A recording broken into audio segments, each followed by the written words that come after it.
They say that behind every great evil is an even greater insanity.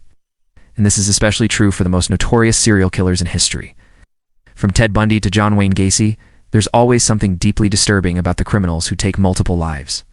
But sometimes there's one criminal that stands above the rest in terms of pure evil. And this is why today we'll be taking a look at the Amityville Murders and inside the mind of Ronald DeFeo Jr. On November 13, 1975, 6 members of the DeFeo family were shot dead in their home in Amityville, New York. This case would become one of the most famous murders of all time, with many believing that it was the work of a demon or some otherworldly presence. So what did the killer himself have to say about that? Welcome back, I'm here. And today, we'll be answering the question, what could possess a person to do such a thing? The story of the Amityville Murders. On the surface, the DeFeo family looked like the perfect American family.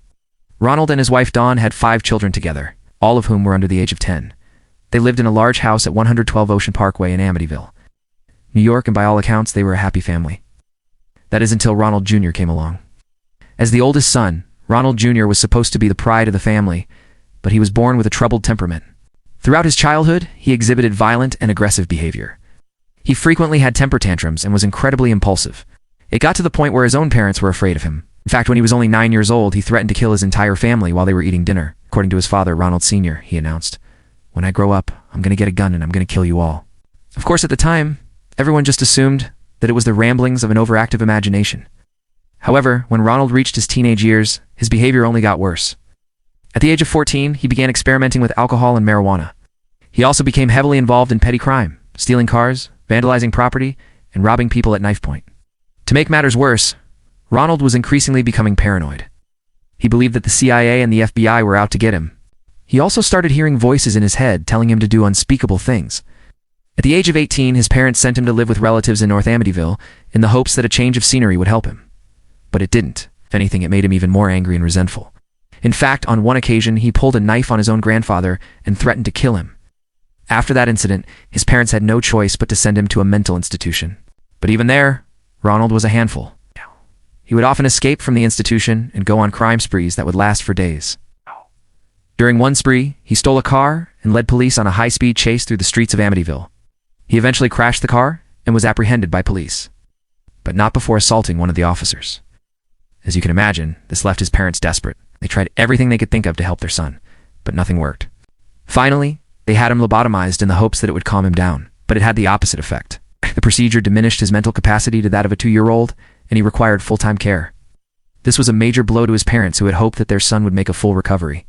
But the truth was that Ronald was too dangerous to be allowed to roam free. So once again, he was institutionalized.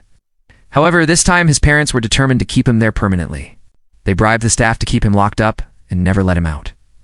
But as fate would have it, Ronald would eventually escape. On July 1974, he broke free from the institution and returned home. His parents were furious and told him that he was never allowed to leave the house again. They kept him under close watch and even installed cameras in his room to make sure he was unplotting any mischief. But they were wrong. In the dead of night, while everyone was sleeping, Ronald snuck out of the house and stole a car.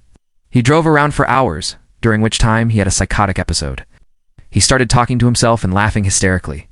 Eventually, he crashed the car and was arrested by police. Once again, his parents bailed him out and took him home. But this time, they knew they couldn't control their son anymore. They wanted to commit him to a mental institution, but they couldn't get him there because he was technically free. That's when his father hatched a plan. He went to the local gun shop and bought a shotgun. Then he waited until Ronald was asleep and shot him in the head. When Dawn woke up the next morning, she saw her husband standing over their son's body with the shotgun in his hands. She screamed in terror, but her screams were cut short when her husband shot her in the head. He then went to the children's rooms and executed them one by one.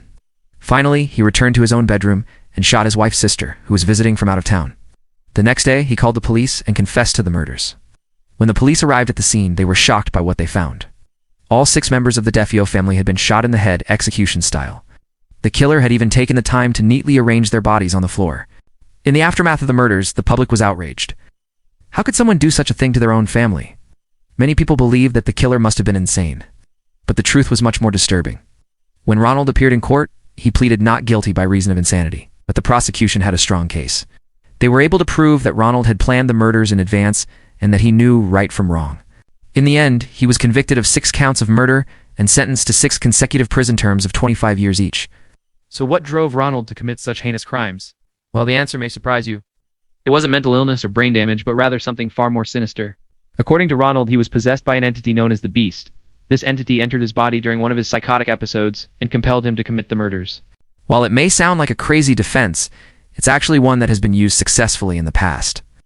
In 1980, an Italian man named Andrea Turati was found not guilty by reason of insanity after killing his mother. Turati claimed that he was possessed by a demon named Asmodeus, and the court believed him. Similarly, in 1990, a Canadian man named Russell Williams avoided jail time after killing 2 women. Williams claimed that he was possessed by a demon named Mestima, and the court agreed. However, in Ronald's case, the court did not buy his story. They believed that he was simply trying to avoid jail time. Today, Ronald remains incarcerated at the Shawshank State Prison in Ohio.